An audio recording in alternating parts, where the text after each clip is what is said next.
definitely going to factor into my decision. He's just volunteering that. And then he told me, did I tell you about the slop thing? We're sitting out by the pool, and we were discussing the have-not situation. And he was like, God, I don't think that I could do this for a second week. I said, don't worry about it, Andrew. Like, if it's a choice thing, nobody's going to ask you to go on slop, and nobody's going to shoot for anybody who's been on slop twice. He goes, who's been on slop twice? I said, I've been on slop twice, Enzo's been on slop twice, and Brendan's been on slop twice. He goes, well, no, I definitely wouldn't put you on slop twice. I wouldn't put Enzo on slop twice, but I would, or a third time. Yeah, but I would do that with Brendan. It just seems so fucking weird to me. You know what I mean? Like, it's just another example of him pushing that angle. Does he ever justify why he's all of a sudden hates them so much? No. He never used to. Remember, I keep saying to you, I want to know what the story is. Mm-hmm. There's no story. Yeah. I'm fine then. I don't disagree with you, yeah. I think it'll be an easy sell. Yeah, that speech was super weird. Well, here's the thing, like, if we're right about it, it's gonna be like, Americans will be like, yeah, you know, good for the House. And if we're wrong and we vote him out, and Brendan and Rachel really were pissed off, Americans will be like, you fucking idiots.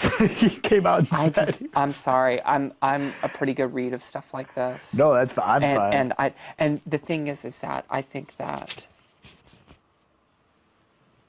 at the very least 60 to 65% that he is working with them at this point. Oh. So if that's the case and he stays, then the incentive for keeping him in is no longer an incentive, yeah. There. Well, let's just make it unanimous. I don't think it'll be a difficult sell. But does he agree? Who? Enzo? Oh, I thought you were... Oh, no, oh, I'm laughing because, well, we can ask him when he comes out here. Yeah.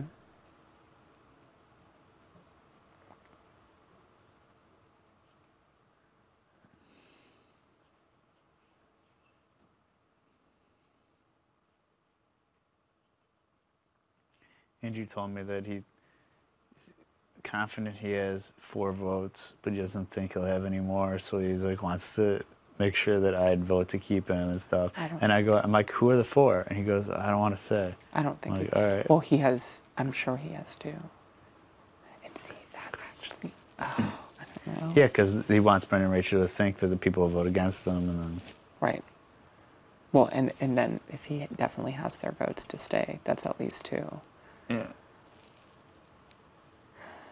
Well, so okay, so let's plan this all out then. Do we need to keep our decision away from Brendan and Rachel?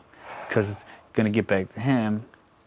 Like, should we make Brendan and Rachel, not me and you, I mean we as a house, get together and make Brendan and Rachel think that we're keeping Andrew?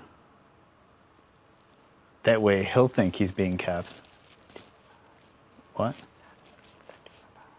Because the thing is that people in the house are already gunning for them. You know what I mean? So it's like, if they split with the house because they were deceived by the house, it doesn't change anything.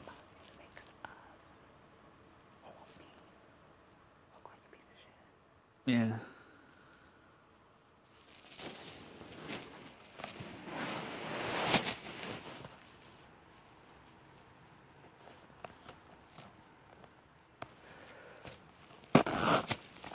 Cool. This might not be that tough of a decision anyway, then. I know.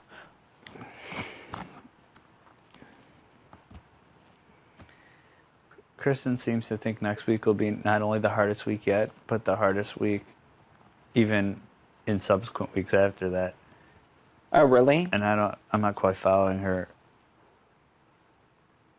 like rationalities as to why that is. Well, I heard Kristen and Hayden say that the house is, like, they really feel the house splitting right now. But I don't know where those splits necessarily. fall.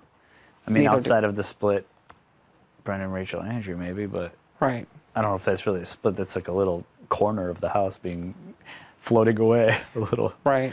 a little drift off, chiseling a chunk out. I'm not quite following her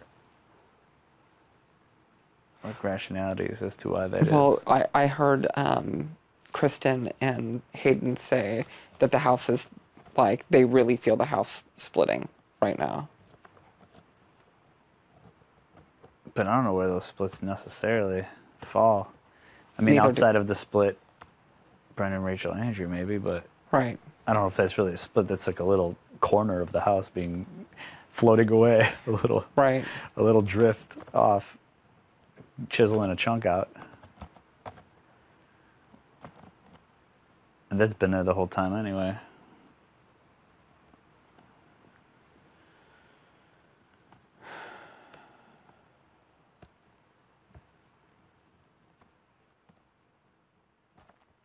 That was such a weird speech. It's so quintessential Andrew, though. Like, if Rachel wouldn't have acted that way, I would have totally not even thought anything of it, because it's such a Andrew thing to do, you know? But it's because she reacted like such a fucking mental case that it totally ruined their entire scheme. Right.